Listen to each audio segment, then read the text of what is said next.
Well, this week in Champions of Rural America, we're having a conversation with Texas Congressman Jodey Arrington. He serves Texas' 19th Congressional District, which includes a large slab of the western portion of the state.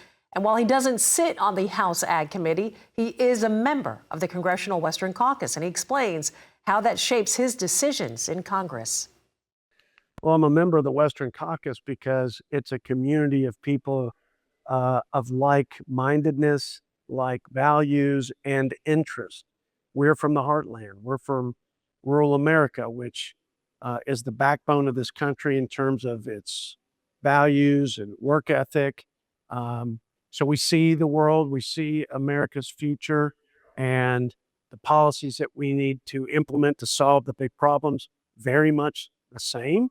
But we also understand that while we don't have as many people in the West and in these communities that are sparsely populated, we contribute tremendously to the food, fuel, and fiber, to agriculture independence, to energy dominance.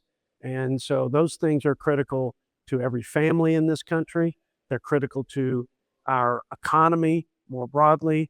And obviously, energy security and food security are issues of national security. So it's helpful to be a part of this community so that we can advance policies that reflect those values and interests. Well, we also asked Congressman Arrington about what farmers in West Texas are focused on at the moment and how President Trump's tariff policies might impact them. Well, the farmers are excited about the dawning of a new era where we will see regulations that are unnecessary and burdensome be dispensed with. That's an additional cost to them.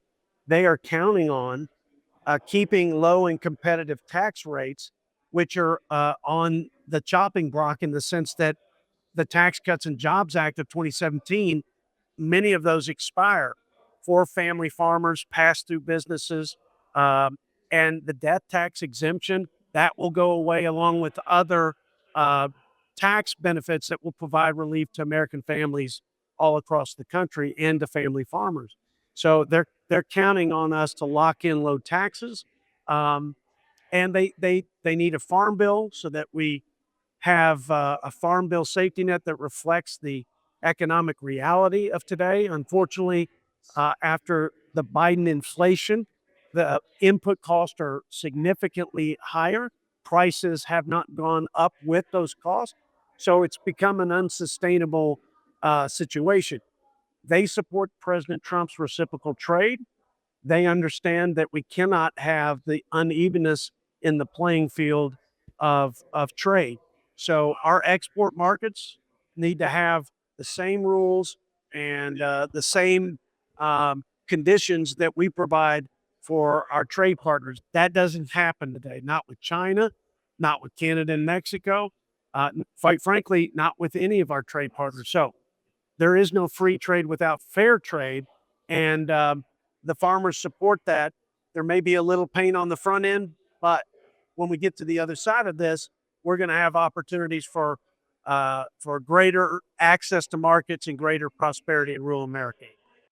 As a member of the House Budget Committee and Ways and Means, Arrington told us the budget reconciliation process will advance the president's America First policies. And he said those include restoring lawlessness at the border, military readiness, and turning the economy around. Well, we thank Congressman Arrington and the Western Caucus Foundation for taking the time to join us for this Champions of Rural America segment.